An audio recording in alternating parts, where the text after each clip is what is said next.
Hello and welcome to CheapSkate. My name is Cameron, and you may have seen I did an episode on these cheap Chinese tuners. I call them Chinese tuners because they are made in China and they have no brand name. I bought them from AliExpress. The price was very good. They are actually quite well made and the materials are quite good, but the design is awful. It appears that the person who designed them probably tried to copy someone else's design or something like that, but then they're not a guitarist. So the things they got wrong, they probably didn't realize they got wrong. Either that, or things didn't work out the way they thought they were going to work out, and they made some mistakes and they just tried to make a compromise and it didn't work. Something like that anyway. So there's four main issues I have with these tuners. I'm going to try and fix them all today. So in my previous episode I did outline all that, but I'll outline it quickly for you now. I've taken this one off so you can see the plate underneath, and there's a screw there that secures the barrels to their little individual plates here. So this is a multiscale guitar, and that's typically what you'll be using these on, which is why they're all angled. So that one screw there, we've basically got a chrome barrel on a chrome plate. Chrome's pretty slippery.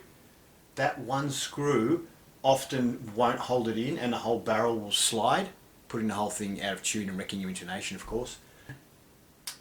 I tried sanding this a little bit and sanding the bottom as well to try and roughen it up so it had more grip. Still doesn't really work, and you have to do these up so tight that I'm actually wrecking the nut where the Allen key goes in. So the possible solution is probably just to put another one in. Because I've already worked out my intonation, I know I could probably fit another screw behind all the other screws. So I'll be looking today at drilling and tapping this base plate for another screw. The other thing is the grub screw that secures the string is terrible for the thinnest strings. The thinnest two strings especially, the string goes to the side because the screw doesn't fill up the entire barrel, and the screw and the strings just slide out, or the string is, or the screw comes down. I was editing a video and I thought this is going to be easier to explain with a picture. If you imagine this red is the brass cylinder, so the string goes through here, and this is the black here is our bolt that comes down. This hole is 3mm and the bolt is only about 2.5, and so what's happening is the string, this green, we'll call this the string, it's not the scale obviously, but the string can fit in here without being clamped at all, and it often goes there, and so it just sort of floats and just pulls straight out. On the bottom, because the bolt actually touches the sides here before it reaches the bottom, because it's flat and the bottom is curved, the string can sit in here and it fits. It doesn't actually get squished, and so it just pulls straight out. The only way the string will clamp with the thinnest two strings at the moment is if I get it right on the corner there. So to alleviate, what I'm going to do, like I said, this is not to scale, is I've got a bigger bolt, about 3.5mm in a 3mm hole. So I'm going to tap it out so that the thread actually goes into the side wall of the cylinder, and I'm also going to drill down so that I get through this part of the brass and make it flat on the bottom. So it's basically just I'm making it into a square hole, and then there'll be nowhere for the string to go except underneath, and it'll get crushed, we hope.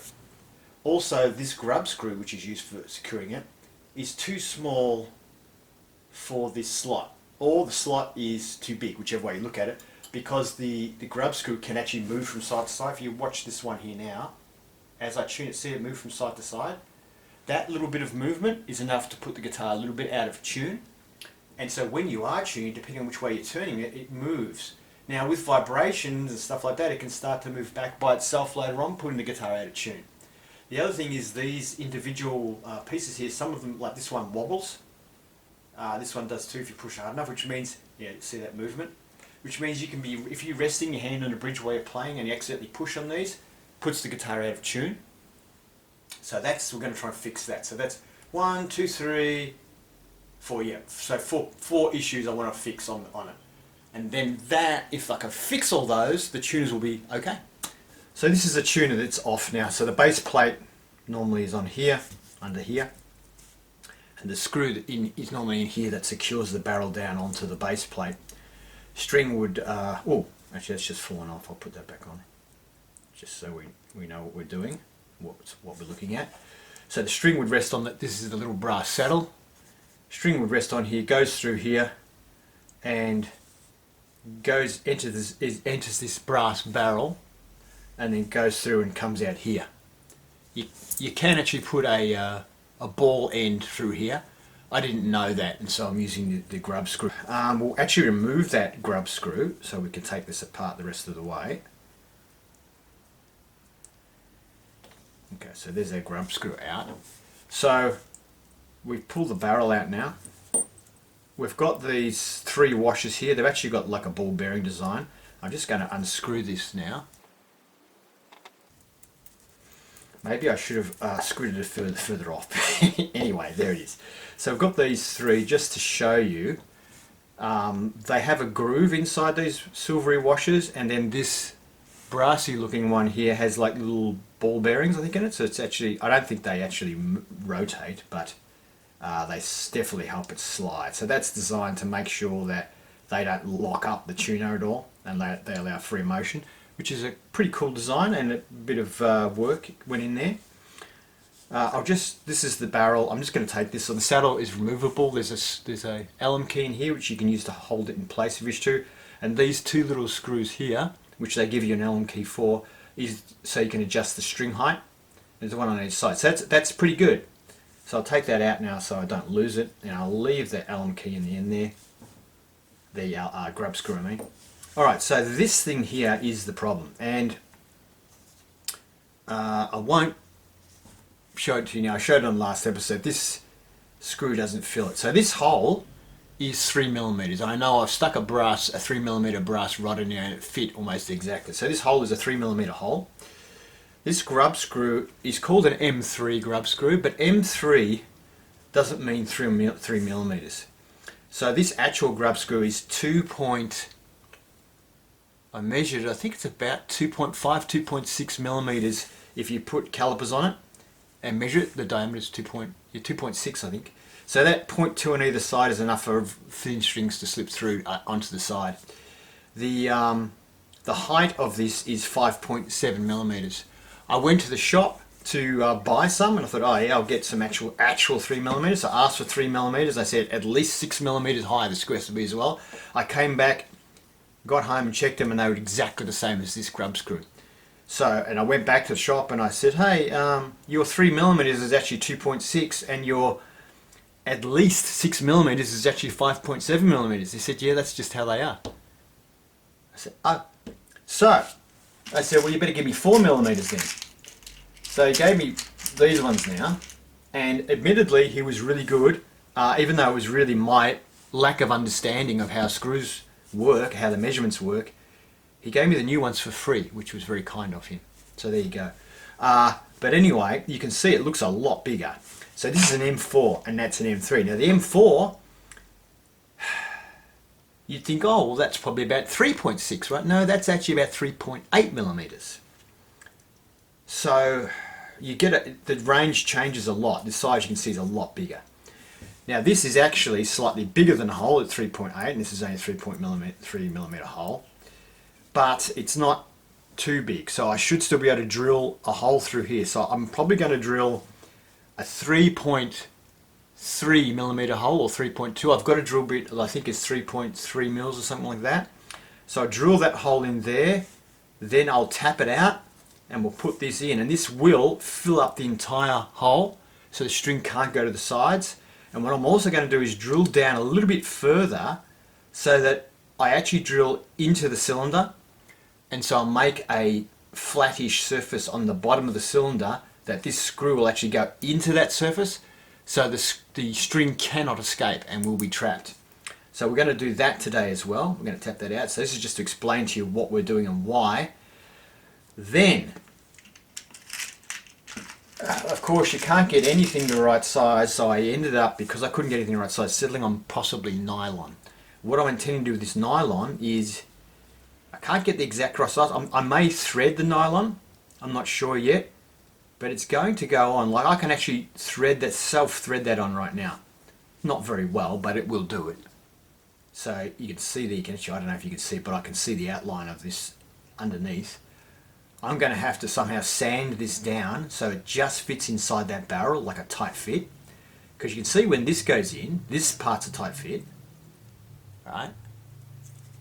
The first bit.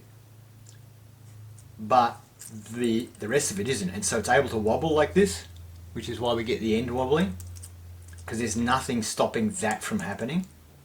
But if I could get a washer in here that fitted tightly on here that matched that size and it was down the end here, it would stop this part from being able to go up and down. This bigger grub screw, which is bigger than I ideally wanted, doesn't quite fit through here, which it has to, because it has to be secured in when it's in here. So I can actually, if I screw it in, I can screw it to about there, but it won't go any further. So it will just sort of start to screw in. So it's only a little bit too big, but it is too big. This might be what actually happened to the person who was designing these. They may have designed it to fit this size grub screw, and then they made these and went, oh heck, it doesn't fit, I made a mistake with my measurement. And so then they just went, oh well, to solve the problem, we'll make a smaller hole in here and use a smaller grub screw, and oh, now it fits. But they didn't allow for that wobbling problem. So that could be how they ended up doing such a poor design. It could have just been a mistake in manufacturing, things that had come out the way they wanted them to, and they took an easier solution that was no good. They might have made, who knows, they might have made thousands of these already.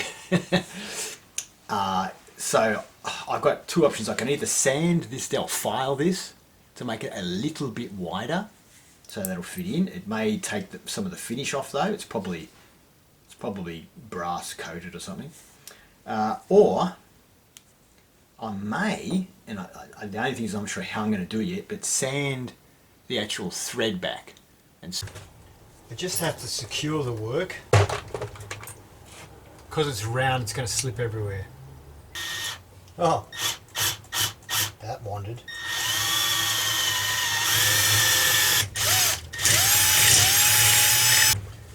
Then what I'm going to do is I'm going to get my bandsaw and I'm going to cut this in half.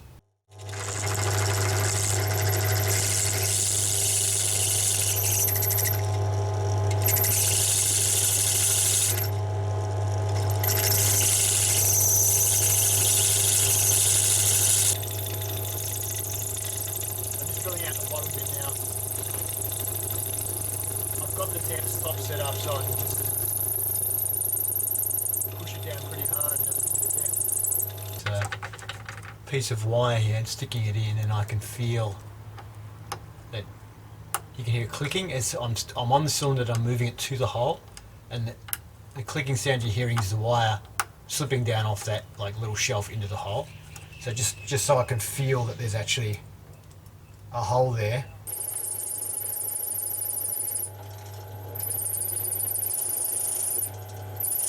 Brought the camera in for a close-up, but the lighting is really weird in here. There's a bit of sunlight, plus I've got my little LED lights, and then there's shadows as well, so we'll see how we go. So initially I'm going to give it a little bit of a push, but I'm really pushing the brass back into the tap. I'm not really pushing the tap in. It's going in pretty easy though. See, probably you might be able to see it there poking out. I know this isn't the greatest video, it's just that it's very hard to do it. You can probably see it poking through there, so I'm going to wind it back out again.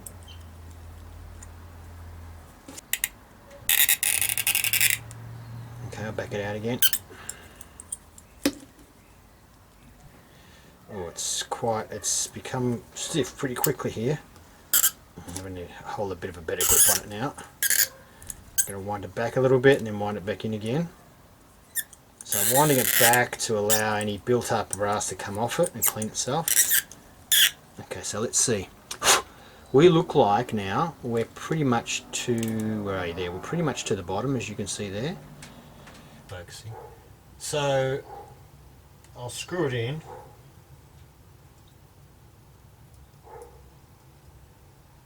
can see it coming through there.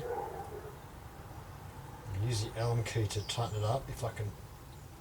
Oh, there it is. If I can find my bloody Allen key. Okay, so there it is. I put this in to tighten it.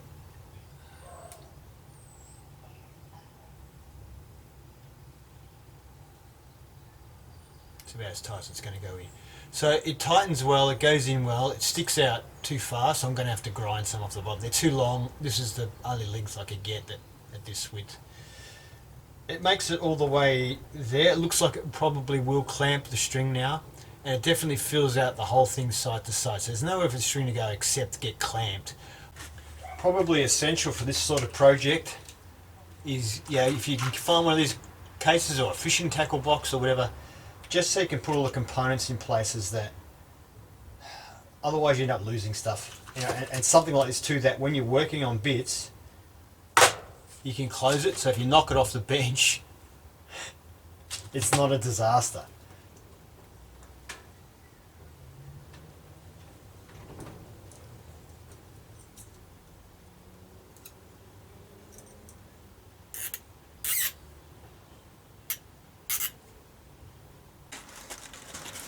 Just smoothing them out with a little bit of sandpaper. I wasn't going to do it, so I'm just getting rid of that little, where are you? Getting rid of that little lip.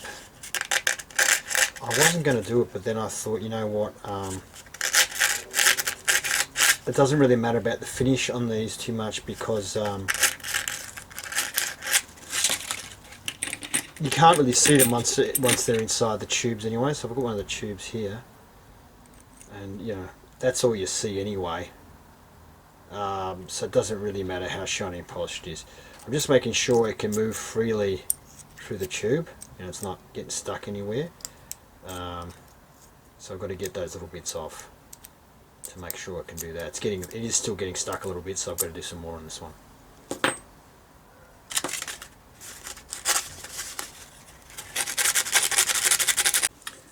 So all of the Allen screws are tapped in, and they are all good for holding strings down now.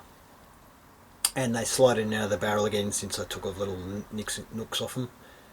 So now we need to widen this. I'm not going to, I thought about sanding the edges of the grub screws to make them a little smaller, but they're not that good a fit, and there's not that much for them to grip onto in the brass, because it's only really the top and then a little bit the sides.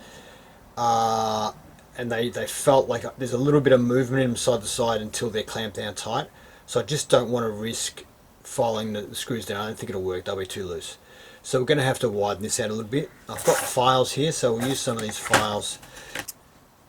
It's going to be hard to do this on camera. Show what I'm doing here.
So I'm just looking by eye and seeing what looks a bit big.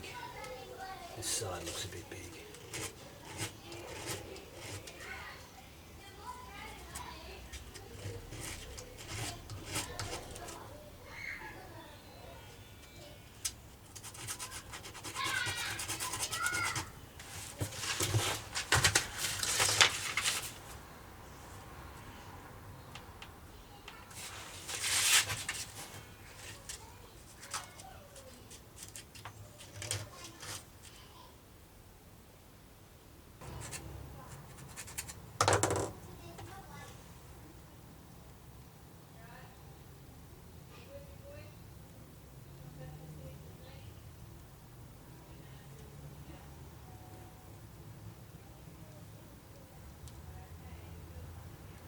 This nylont's pretty tough.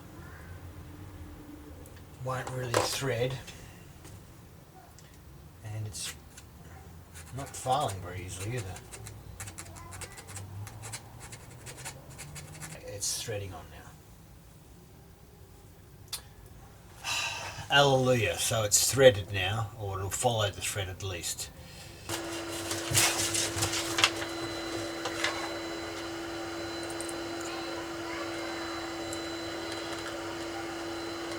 Okay, there we go. It goes in. Like this in, back. Our second one. The nylon just in there, I think you can see it. Alright, 2 down. Heaps to go. Alright, well I've just finished the last one, which is great. We still need to shorten these grub screws, they're too long, so I need to grind the ends off them all, the bottoms off them all. But it's looking pretty good. So the nylon washer, which is kind of visible,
I got some new nuts, or new bolts, sorry.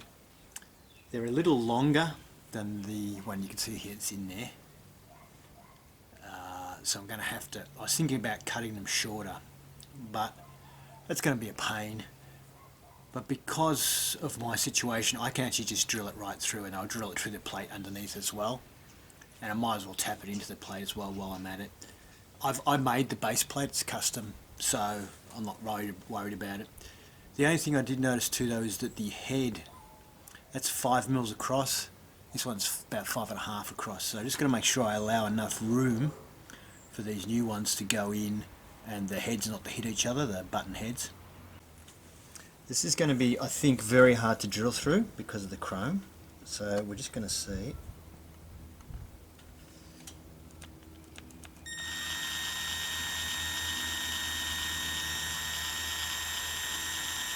No, it looks like it's working.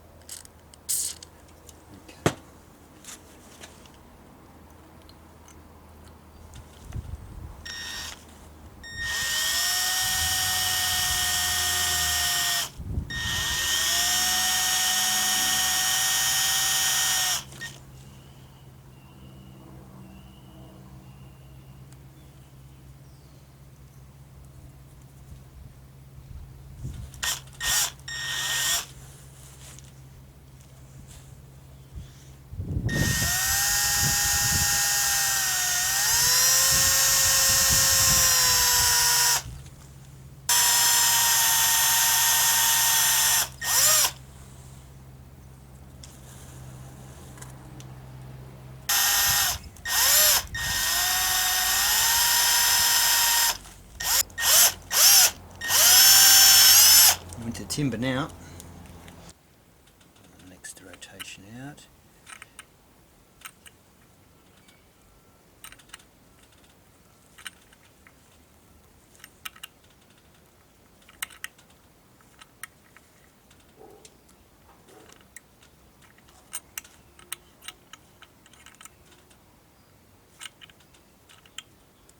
Okay, that's it.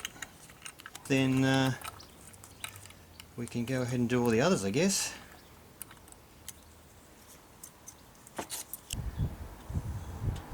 Now that seems to be going down okay. It is tight, it's firm, but I think that's alright. Let's just make sure we can get down to the same height as this one. This one is all the way in, which is probably further than it will actually sit in real life, but if this one can make it to the same height, in fact it's lower right now, or it's about the same height anyway, so yep. So this is the one with the broken drill bit in it. I've drilled all the others, and I'm going to take this one off so it will be easier to extricate it, hopefully.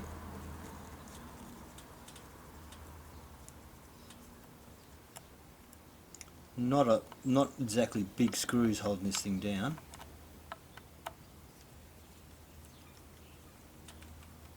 Okay, so hopefully we can just lift that off, yep. And there's our... Oh, it pulled straight out. How lucky was that? Actually, one bit pulled out, so I pulled that out, but there's another bit there which has fortunately come to the top. Might have sort of shattered.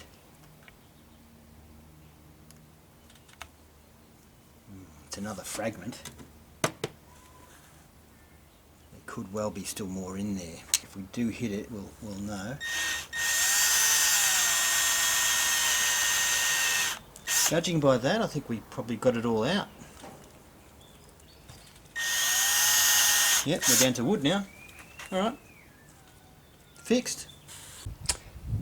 Obviously, I wanted the screws to be as close to each other as possible. And I've got to say, these two look like they're actually touching. These two look like they're just touching. These have got a tiny gap. This one and these ones are about the same. They've got a bit of a bigger gap. But this one, they are definitely hitting each other.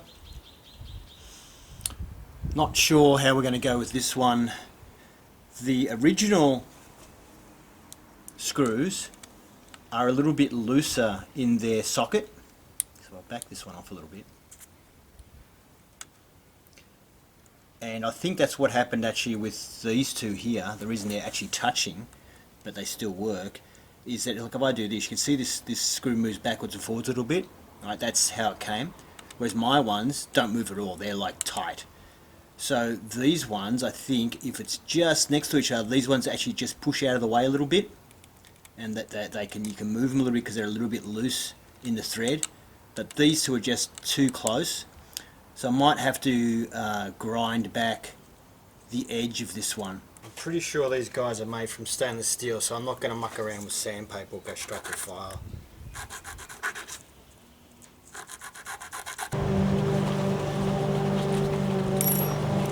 The longest screw at the back.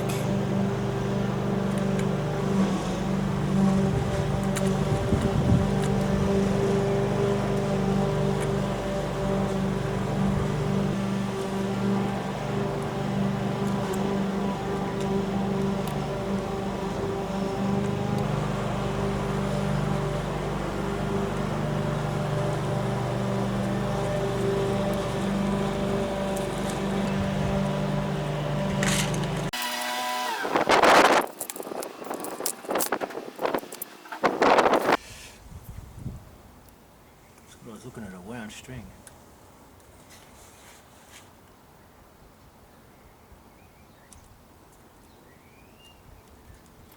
This one's a bit stiffer, so it's a little bit easier to get it in there with a little bit more.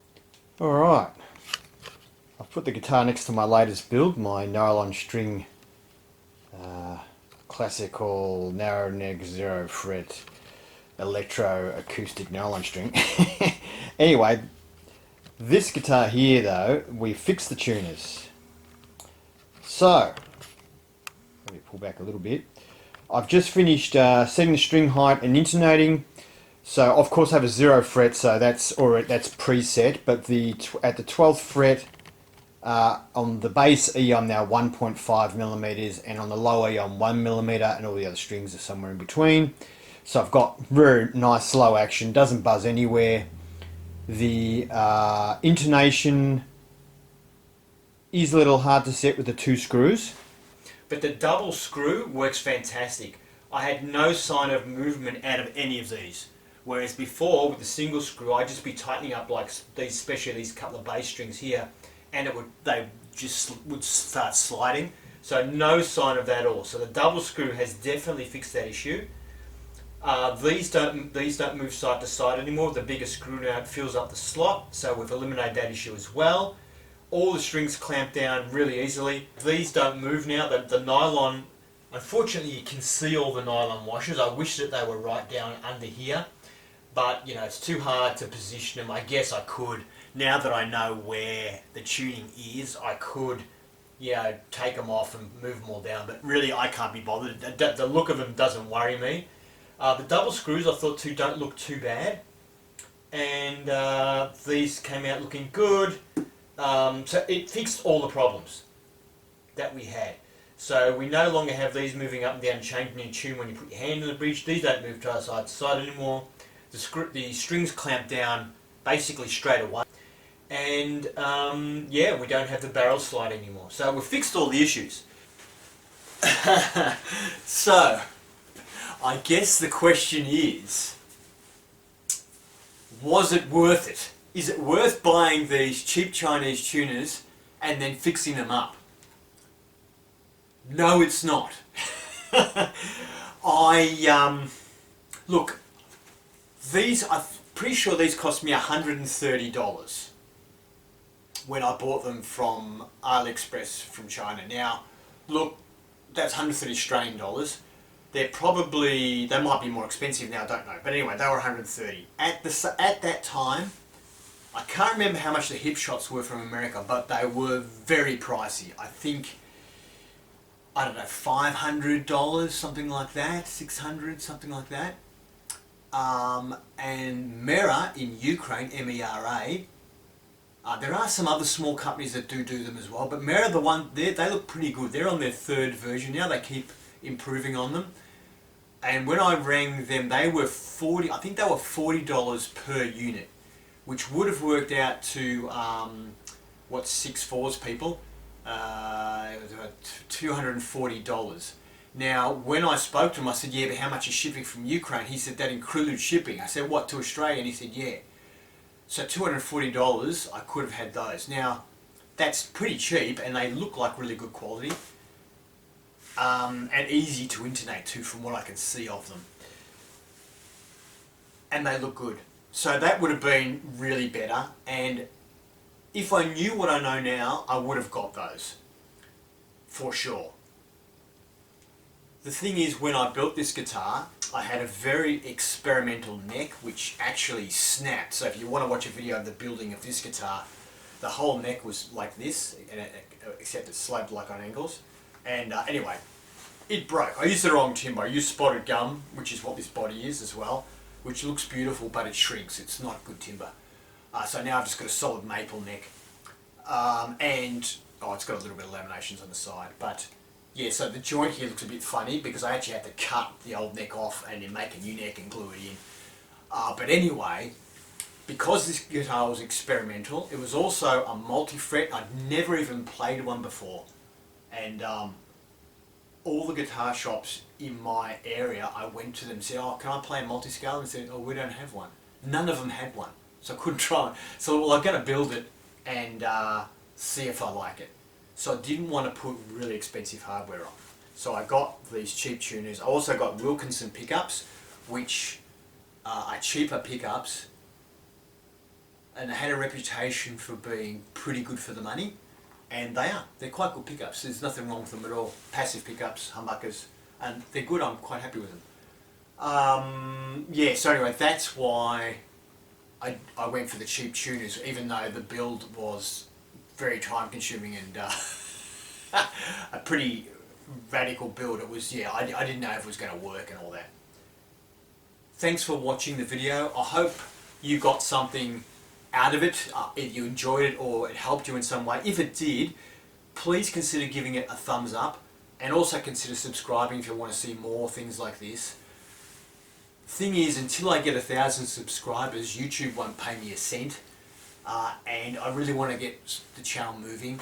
So if you thumb it up, and especially if you leave a comment, the YouTube algorithm loves comments. If you're interested, consider subscribing. And if you have got these tunes, you want to fix them, good luck. If you come up with a better solution, please let me know. I'd love to know. Have fun.